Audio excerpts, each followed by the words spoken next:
So we don't have a YouTube link, but people can join here and Pachiti will put the recording on YouTube. હા હા બિલકુલ વાંધો નહીં સરસ. So just logistically, we have some people here in the audience too, but we બરાબર. can go with your questions first. And Pachi, if time is permitting, I will take questions from here. We Yeah. do have a hard stop હા of 5:25, let's say. Yeah So, yeah and hopefully we can cover everybody's question by then. So please stay quiet now. We can start.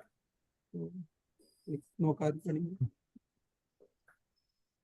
नमो अरिहन्ताणं नमो सिद्धाणं नमो हरियाणं नमो उपध्यायाणं नमो लोहे सर्वसाहुणम् एषु पञ्चनमुक्कारो सर्वपापपणासनो मङ्गलानं च सर्वेषां परमं भवे मङ्गलम् नमो दुर्वाररागदिवेरिवारि मारिणे अर्हते योगिनाथाय महावीताय महावीर स्वामिनायिने अज्ञानातिभ्रान्तानां ज्ञानाञ्जनशलाकया नेत्रम् उन्मिलितं येन तस्मै श्रीगुरवे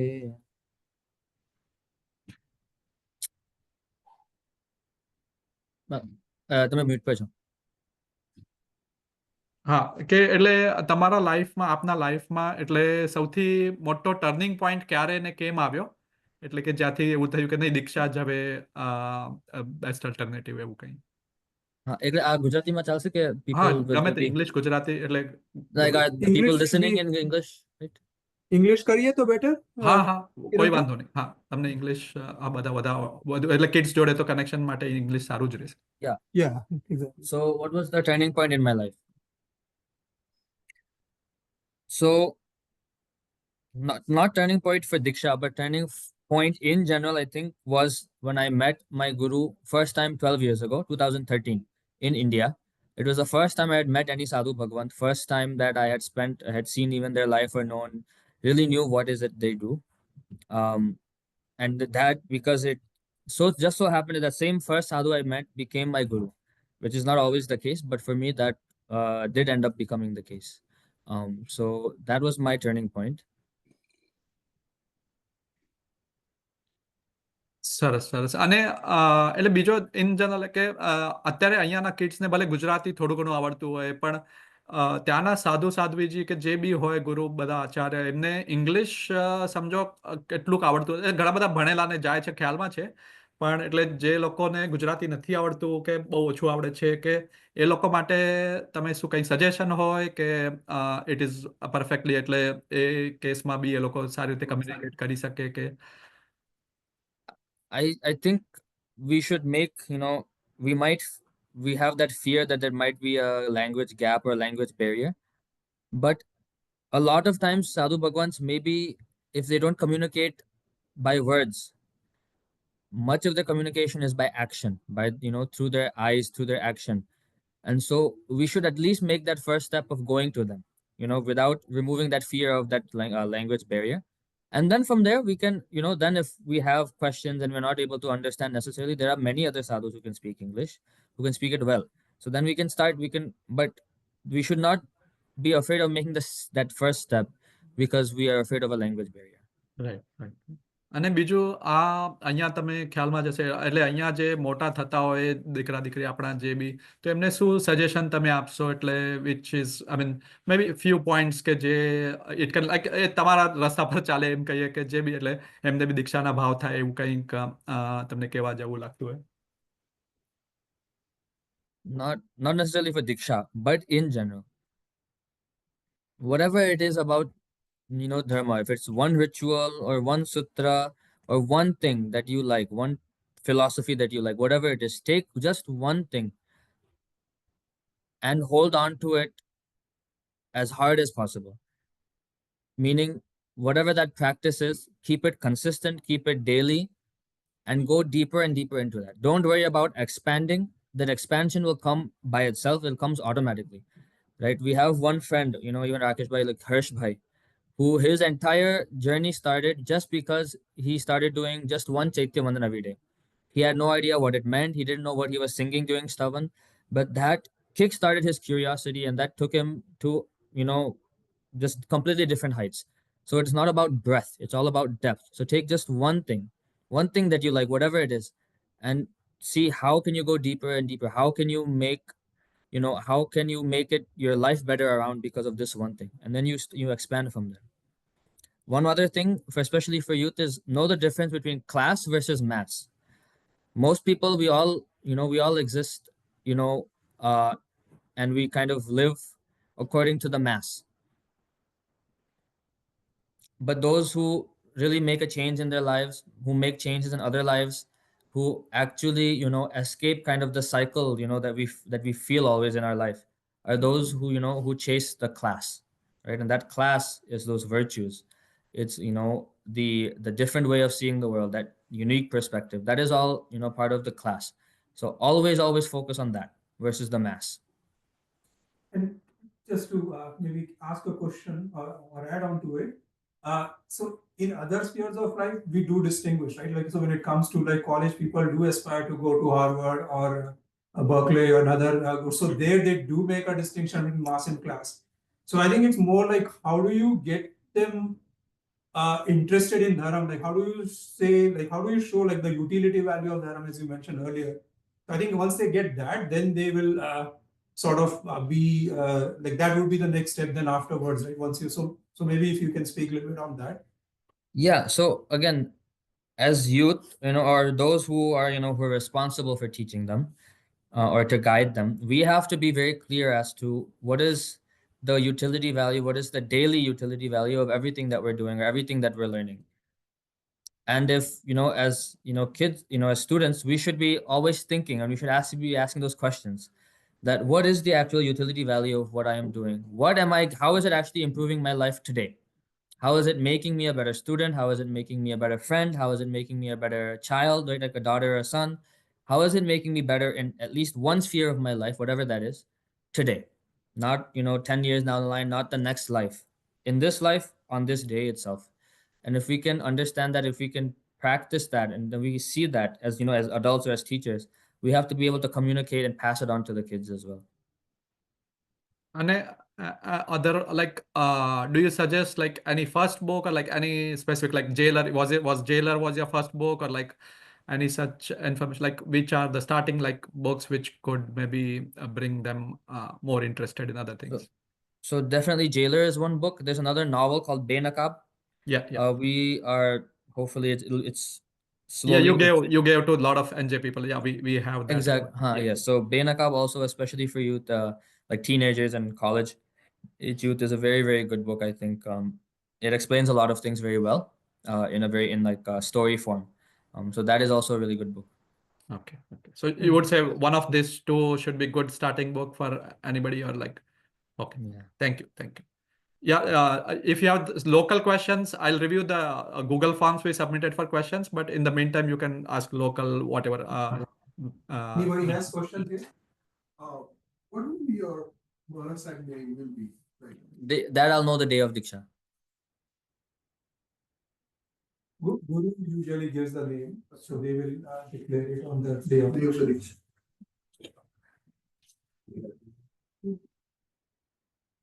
We did take a jump start, and for those who watched the movie, we kind of came up with a name.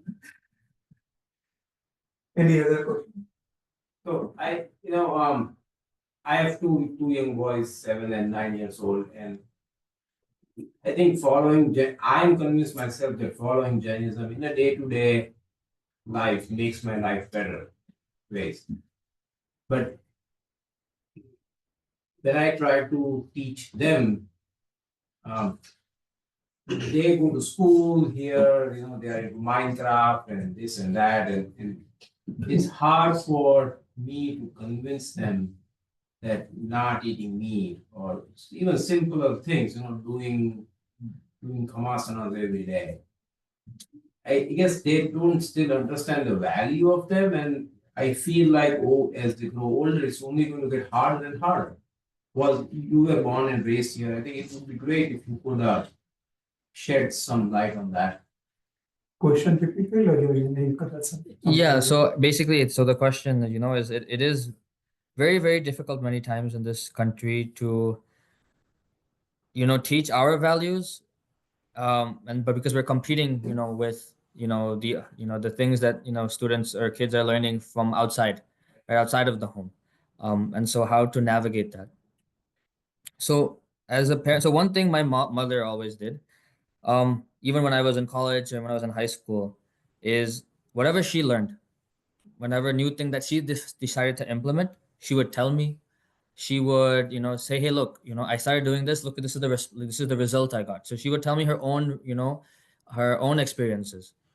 She makes a mistake, she would tell me, "I made this mistake. This is, how I fixed it. This is what I did differently, and now this is, how, the results I got." And so she was very willing, right, to be open about her own mistakes or her own shortcomings, but how, dharma and how these things helped her across, over that.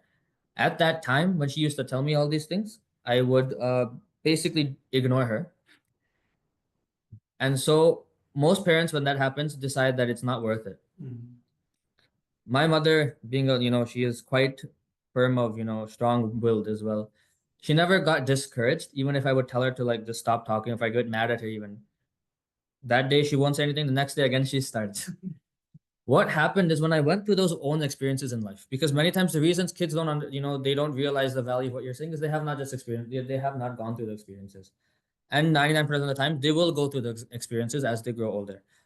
So when I, reach those kind of same points which she used to tell me about that she used to face, even though at that time I was like, annoyed, and I was like trying to actively not listen, still some of those things went in, right? That the seeds of that, was still there, and they came out, right? I remembered, oh, this is what my mom had said, this is what, this is how she actually overcame it. And so those seeds, they will show their fruit at some point. We it's we might expect them, like I said, we have this, this case of instant gratification, right? But we have to just trust that those seeds are there, right? Until a certain age, we can at least, we have some control over our kids, we can force. But after, once they're teenagers and once they go over that, we just have to just trust, that life, we have given everything we can, right? Regardless of their pushback or not, we continuously give them. And then later on, we trust that, they will realize the importance of what we said later on. Is it helpful to kind of force them to learn some sutras at this young age, even if they don't really know what it means, or is it pushing is not good, and they would kind of shy away from that? So I think this is sutra. See, there's a reason that you force even, memorizing or sutras at a young age. It's not just so that they know the sutras. When it comes to child development, brain development as well, right? This process of memorization, of focus, right, has a lot of other developmental uh, um, benefits, right? So they're not actually just, memorizing a sutra, they're also developing their brain in that way as well. So even if you take it from that perspective, it's still something that we should do. I mean, what we make them memorize, we can give them, we have countless things that we can have them memorize. But do you want them to memorize, the bad words that you see on TV, or you want them to memorize sutra? Then that's why, it's sutras. Right? And then when they come of age, when they can understand and they start asking those questions, we should be prepared to answer those questions of why. What does it mean? So while we're teaching them sutras, and forcing them to memorize, we should be doing our homework on the side. You've gone through different aspects of the life, like young life and about to get married and all that. We have an issue through Jaina and through different centers, how to attract or how to convince to bring a non-Jain spouse to our temple or make them to understand, because that's an issue. As in, especially in America, there are different spouses, different religion, and they don't want to come to temple. So that's make people stay away from Jainism or temple.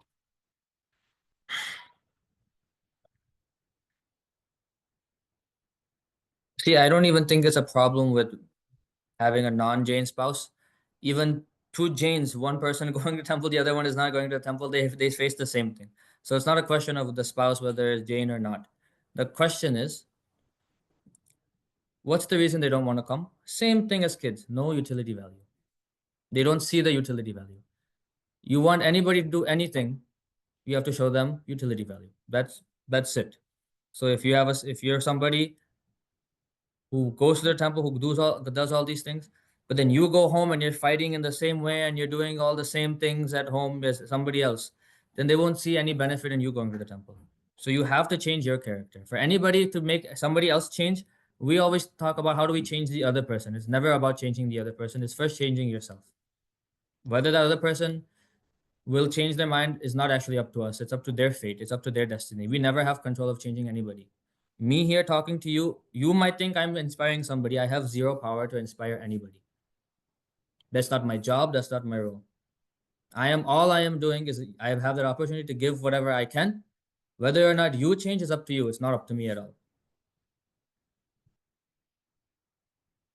I think we have 3 questions on this, right? Yeah. Due to handicap disability, if someone is not eligible for Diksha in this bhav, what should they do to get Kshayik Samyak Darshan?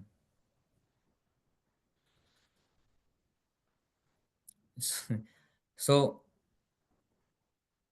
I don't know if I want to use all the, the technical terms, right? But for whatever reason, we cannot take Diksha. See, like I always say, Diksha is just the path. It's the fastest path. It's the path of least resistance of increasing your virtues, decreasing your faults. That's it. So if we have some physical disability or mental disability or something which is preventing us from taking Diksha or responsibilities, whatever it is, then wherever we are, we just have to think about what is the next step? What is the next small progress that I can make? Shaykh, we can keep these big goals, Moksha and Shaykh, Samak Darshan, all those are, it's far things nobody has seen, right? What we want to see is today where I am, how can I be something better tomorrow? It's all about gradual progress, nothing more. Right? Today I'm here, my compassion is at this level. Tomorrow, how can I make that compassion a little bit better? Today my samta is this level. How can I make my samta tomorrow a little bit better? That is all. If you can, by your end of your life, if your virtues are stronger than they were when you were born, or when you came to understanding, then in my book at least, you have made this life beneficial. If you digress in any way, then only you have something to worry about. But if you progress even a little bit, even if that jump is small, you have definitely made progress in this life, and your life was worth it. Number 2, above mentioned person will never be able to do Varshidan in this bhav. Can he give money?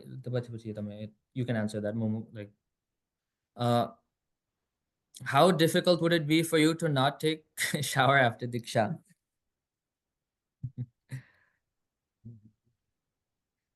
Have you thought about it? No, I have not really thought about it. I think many of us have had that experience during COVID, right? So Yeah. many of us have not taken Diksha, taken a shower for a long time in COVID. See, all these things external, how will you deal with so and so, external factors or external things? They only come to mind because our focus is always external. After Diksha, focus is completely internal, right? So at that point, what happens externally, what my body wants or needs, those things become so secondary that I don't think I would even imagine or think about showers. So yeah.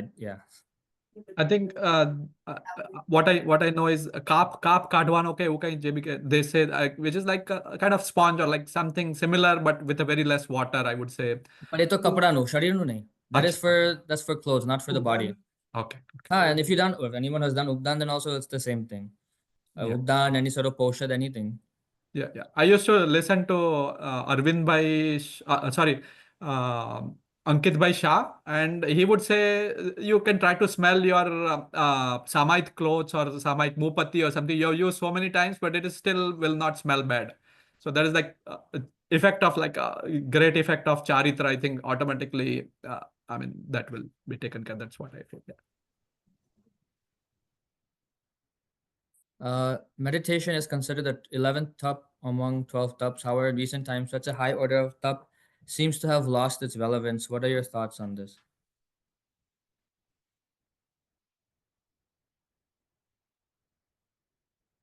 You believe in Wait. miracles? I'm sorry.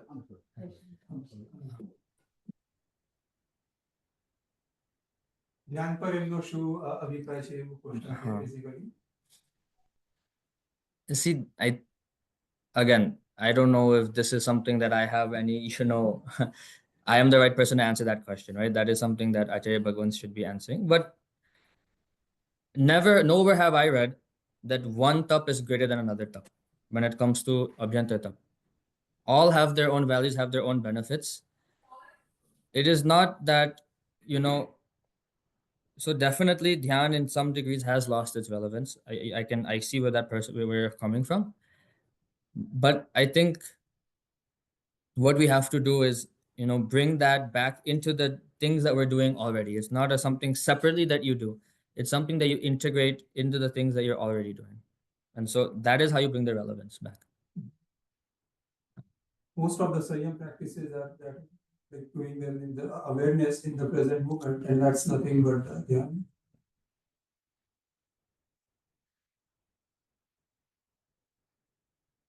When you were growing up, did you used to go to India, once you met your Maharashtra, did you used to make a point to go to there once a year, multiple times a year? Was it very helpful doing that?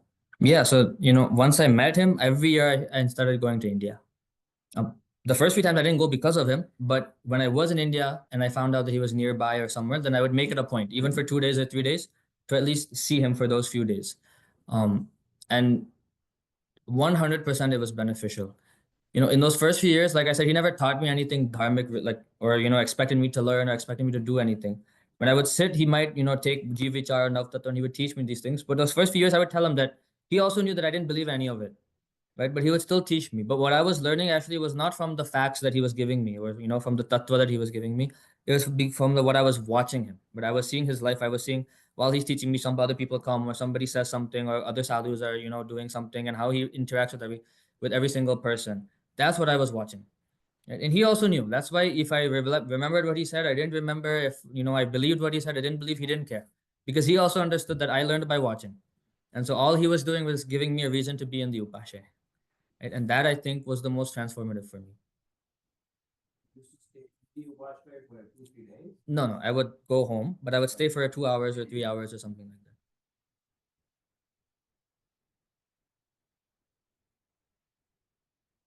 You were asking. Do you believe in miracles? Like sometimes we hear the stories about India that Ami Jagannath case everybody. Do you believe in that, or if you believe that, what is that? So If you can repeat the question, because I think on Zoom it is not very clear. Oh, okay. I can say it. Oh, Yeah. okay. Yeah. So I think the question is, do I believe in miracles? For example, we hear about, you said Amijharana or Kesarna Chatana. Personally, I might have seen a few things which somebody would call miracles. I think whether or not they're miracles, I think is really doesn't matter. There things could happen which are what we call a miracle is something that we just don't know how to explain. That's all. So what they signify or don't signify, I don't think it really matters. But if it is able to bring somebody closer to Prabhu, closer to Prabhu's path, closer to Prabhu's gun, his virtues, right? Then if we want to believe them as a miracle, totally fine. If we don't want to believe in as miracles, but we're still close to Prabhu, that is also fine. So that is just, just these are very minor secondary kind of concepts, right? Maybe it kind of reminded me of that Anup Mandal incident that you had once mentioned to me. That seemed more like a miracle, call the external thing happening and the samdha in Puri's case. Yeah, so we have that story of Duryodhana also, right? When the Rakshas asked Duryodhana, right, what's the biggest miracle or what's the most biggest ashcharya, right? What's the most unexpected thing in this world is that when a person sees another, the funeral rites of another person, they still don't think that that could be me, right? That is the biggest like anti-miracle you can call it, right?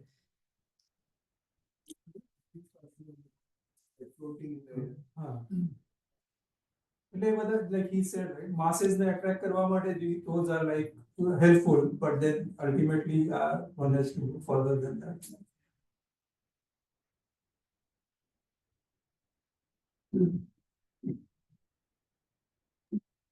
So from New Jersey, I think we have asked most of our questions received.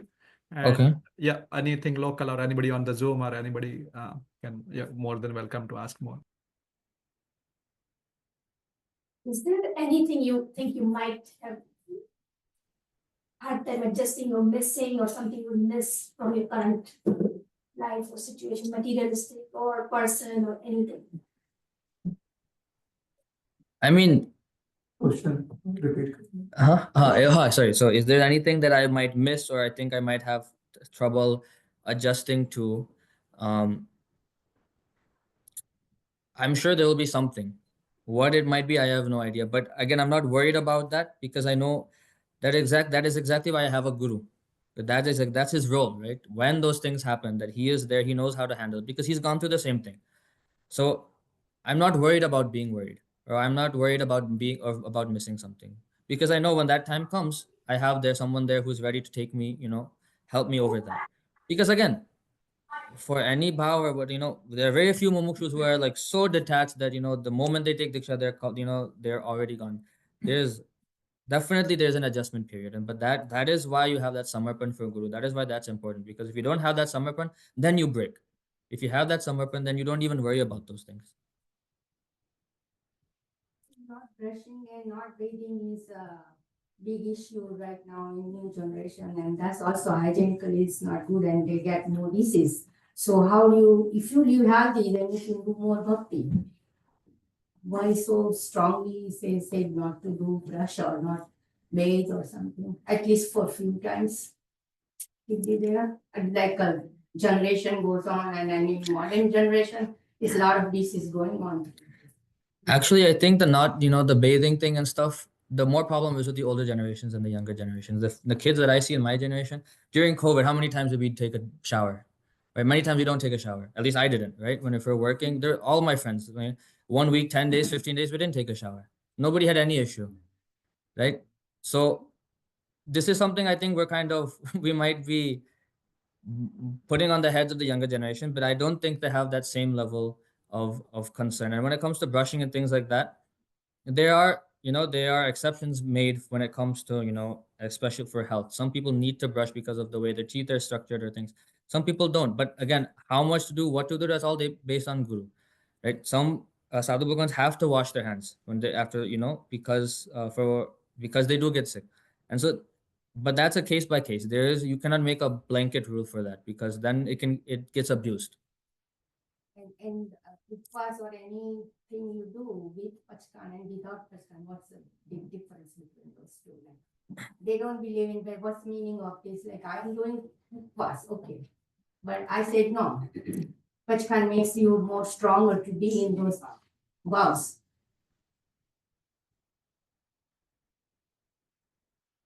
When we hire a painter to paint our house, what's the first thing we do?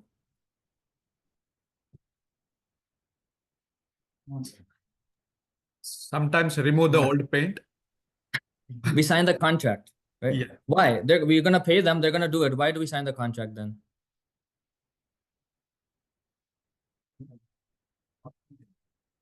It's about accountability. That's it. We're physically displaying our accountability. Okay, I think we had two other questions on what are the minimum things you need to know, Samai Pratikaman, before you can take Diksha. So when my Guruji took Diksha, he didn't even know two Pratikaman Sutra. I've met sadhus who haven't, they've taken Diksha, they didn't know anything other than Navkar Mantra. So knowing something is not important for Diksha. It is your vairagya, your detachment from the world, which is important for Diksha. So if that happens by doing Pratikaman or learning Pratikaman Sutras, then it's okay.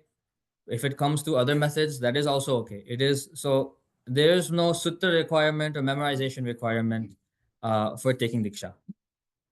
People can't give excuse that I know only Nokar, I'm not eligible for this. No. And it's difficult to memorize the Pratikaman Sutras. Is there an alternative? The least we should be able to do is, at least maybe if we cannot memorize, be able to say it, say it fluently. So we can practice that, right? The pronunciation, the flow.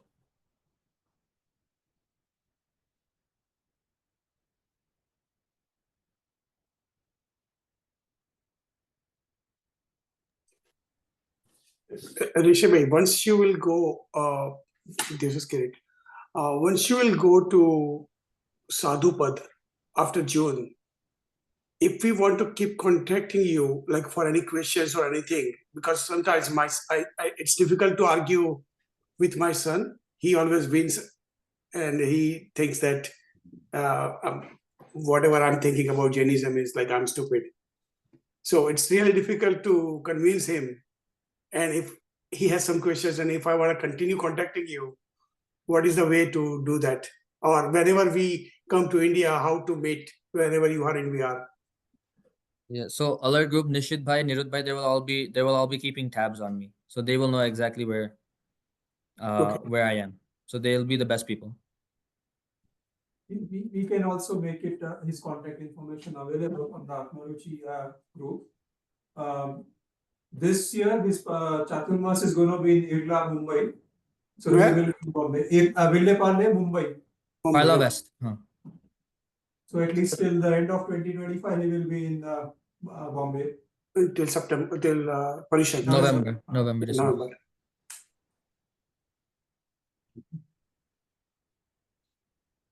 So as you grew up in mainly in US or Canada or whatever, so when you were living or like when you were staying in India, what things that I mean, just to get an idea, like what things were bothering you, like I mean something like your same, like people who grew up here may face something similar, or like just I mean and how you overcame or.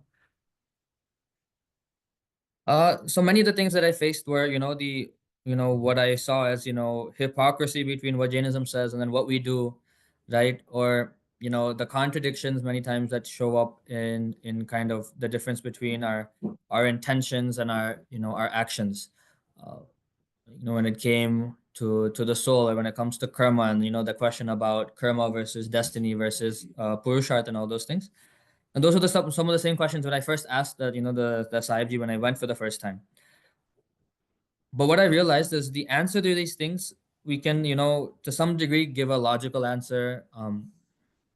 But in life, most of the answers that we get when it comes to how to live life and these kinds of philosophical questions, they don't come by just logic or by words. They come from experience. So I received the answers to these questions or to these doubts over the course of 3, 5, 7 years. I didn't, just because they told me that answer, they themselves didn't expect me to believe it right away. I also was okay with not believing it right away, but I kept my mind open. I kept it, that this is their answer they've given.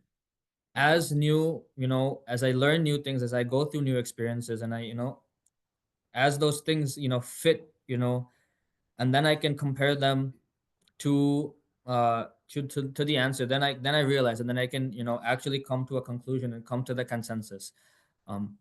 But it's all about being open, to that answer being, if you just shut it off because it doesn't make sense today and then that's it, then we'll never get to that place of understanding.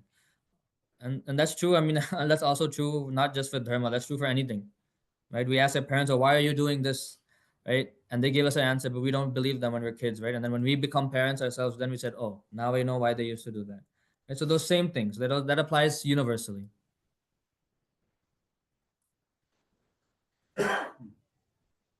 Maybe you already discussed, but maybe I'm late. So, at what point do you find that when you we have with the Maharaj Sahib, how at what point you find that this is the right way to live the life? Because you see the US journey also by the time, and you. So, what is your motivation point, and where at what time you find that this is the real I'm looking for from my life?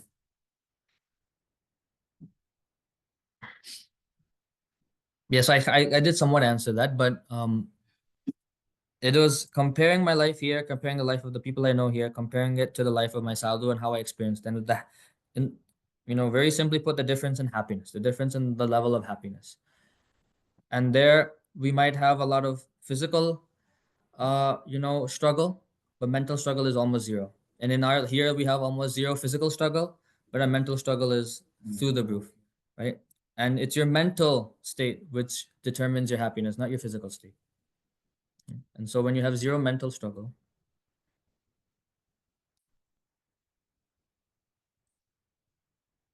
તમે કીધું કે તમે India ગયા અને તમને ગુરુ મળ્યા અને ટ્રાવેલ કર્યું તો તમને એવું લાગે કે we need guru here too in a way because we have so much now young generation all these things here so everybody don't go to India and do that might they are here then that would make more difference so how we can guru ની જે અહીંયા આપણને ખોટ છે કેવી રીતે થઈ શકે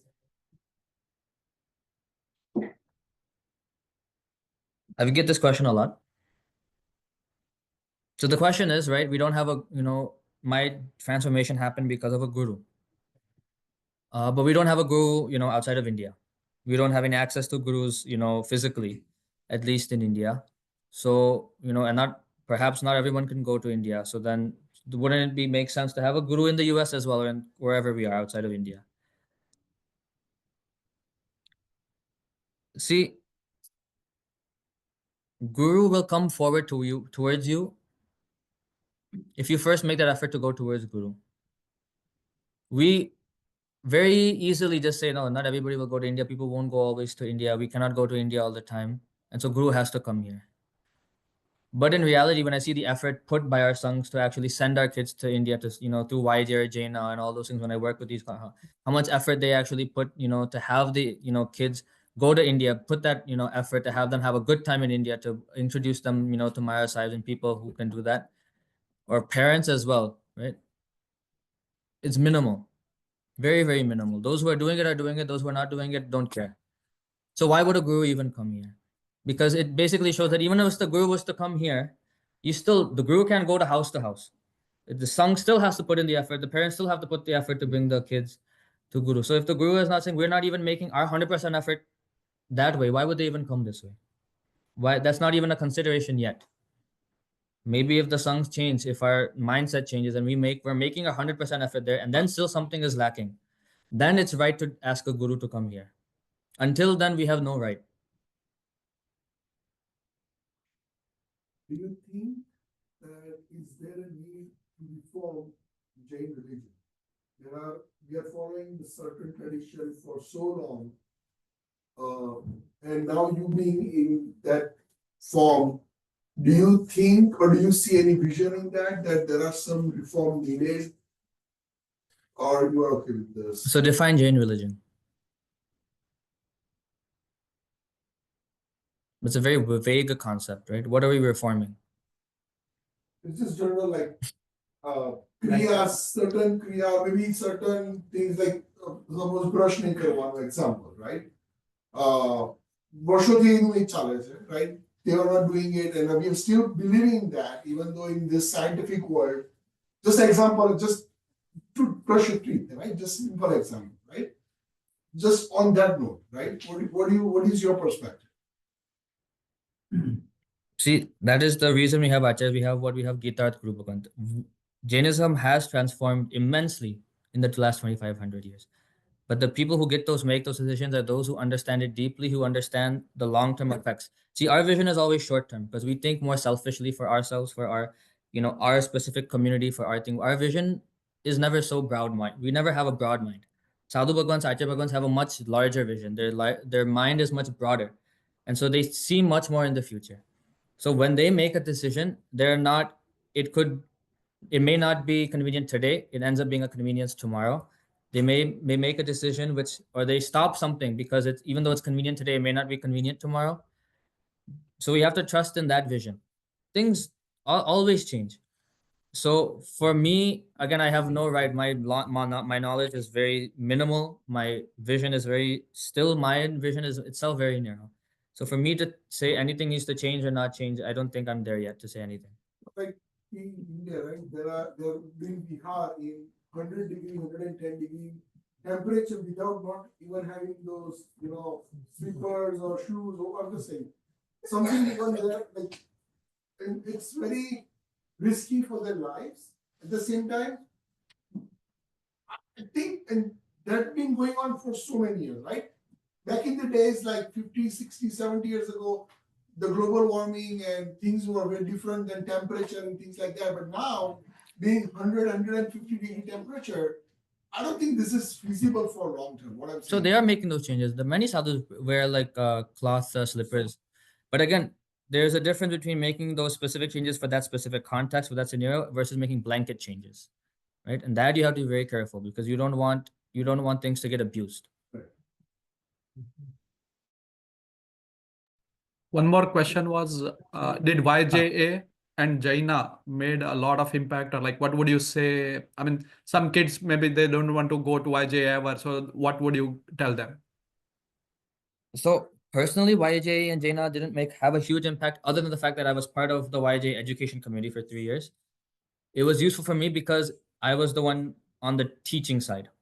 So, as even when I'm talking with youth and stuff, because of the way they think, I have to myself have to change and have to figure out how can you explain the same thing in a way that relates to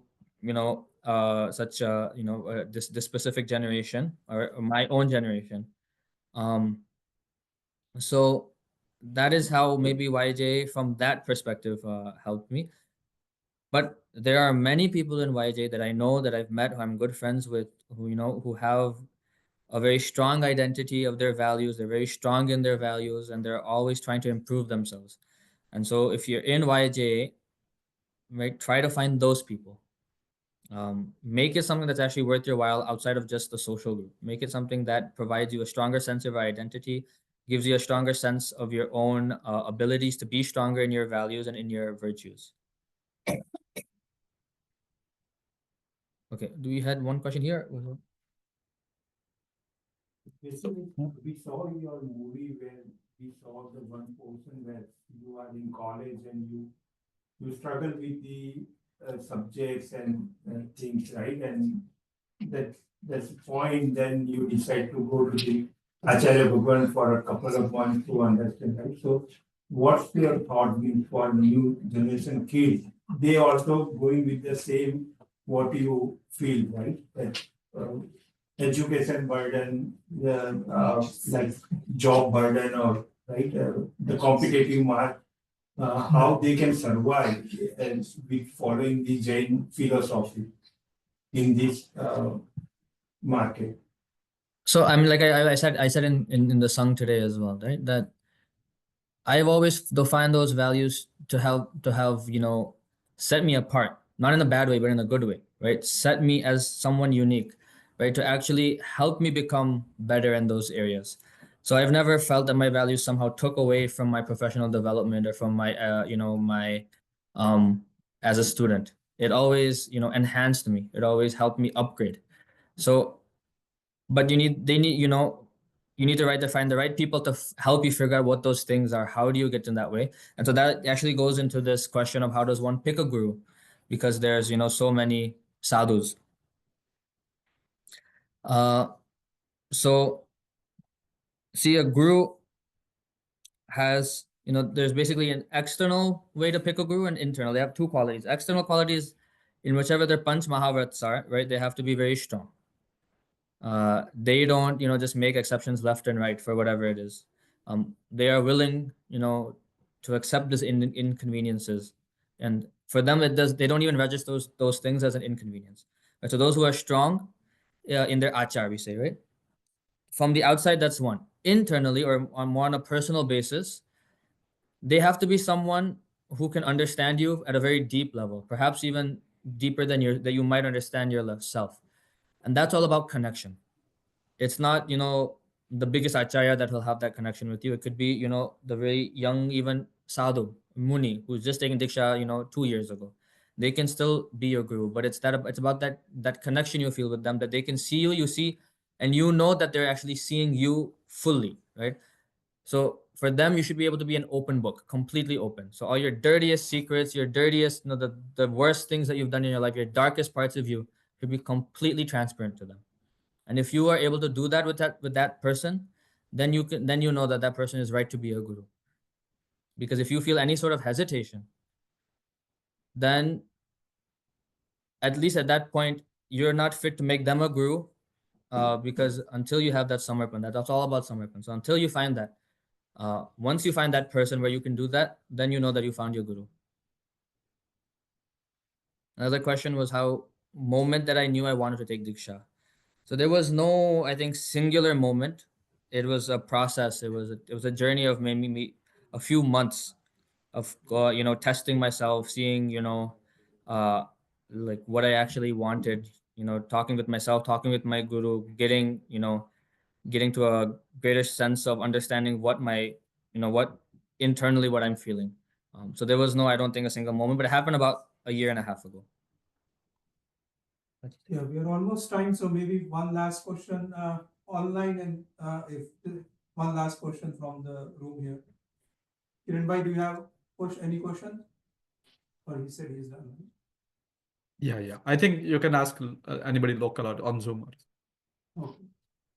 Zoom Bharti, if anybody wants to ask any question. My son had this question, he is now shy. I have a question, if I may. Okay, go ahead. So those who are living in US and almost certain that we are not going to take Diksha.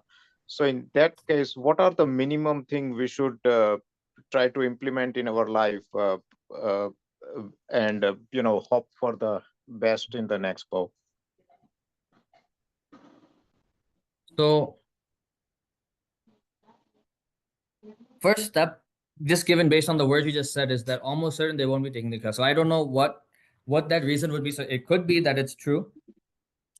But the first change that I would say that you have to make is say that, and when we go to any song, right? In New Jersey, we had the same thing. We say, we always make everyone's repeat, think to ourselves that if I had the ability, I would like to take Diksha. That is the first step. At least never close ourselves off to the possibility. Maybe it is, for due to some disability or something, it is shut off. But still, that bhav in our mind should be, if possible, I would like to take Diksha. From there, you can move forward. You had the question. Or you can take Vedant's question. Yeah. Vedant, you want to ask, or you want Daddy to ask you on your behalf? Go ahead. No, they were learning in Pathshala about karmas, good karmas, bad karmas. And we were talking about it on the way here, and he had asked me that how do we know that this is all not fake? Why should I? It's all made up. Yeah, why Fiction. there is no God, all the gods are fake, all of this is fake, and you are just telling me to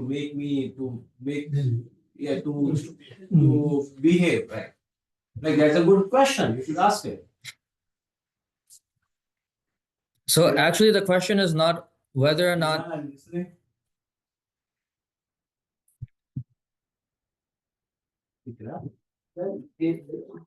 So I had a very similar question. How do I know that whatever all this is, what if it's, what if it's just bogus? But what I realized is, let me pretend it's not, right? So if anyone is a mathematics major, if anyone, has studied, right? We always, what's the first thing you do? You set what is it? Hypothesis, right? I think it's called something in math. It's like you set your Assumptions. you set an assumption. So similarly, right? So I'm a very scientific, I've gone through science, like we do logic, I was computer science, right? So this is how we always think. So let me set the assumption that, let's say this is true. If it is true, then it should somehow help me in life. That's why, because we say, oh, do good karma, do bad karma, it'll help you. So if it is true, it should help me. This philosophy, this way of thinking, these perceptions should help. If they don't help, then it's wrong. And so I said, okay, here's my assumption. Let me just pretend that it is. Now what happens? And then when I started implementing, when I started changing the way I looked at things based on karma, or based on Prabhu, or based on all these different things, or based on Atma, I saw the change in me. So that change is real. Right? That you can't fake. When you see internally your bhav changes, that is something you can experience. That is very real. So at least if I am seeing that my happiness is increasing, right? My satisfaction, my peace is all increasing, then doesn't actually matter now whether that stuff is real or not. If any case, I've made that assumption, so I'm basing it off that assumption, to let it be real. And if I think of it as being real, if I implement it, I see it helping me. So then what else do I need? Because Johnson is true, right? Yeah, because happiness is coming. Mhm. You are happy, so you start with the assumption, but now you are on the right path. Yeah, exactly. When we have any sort of, we're doing any theorem or trying proof, we say let x equal 10, right? And then if that theorem comes to true, then x equals Yeah. same thing.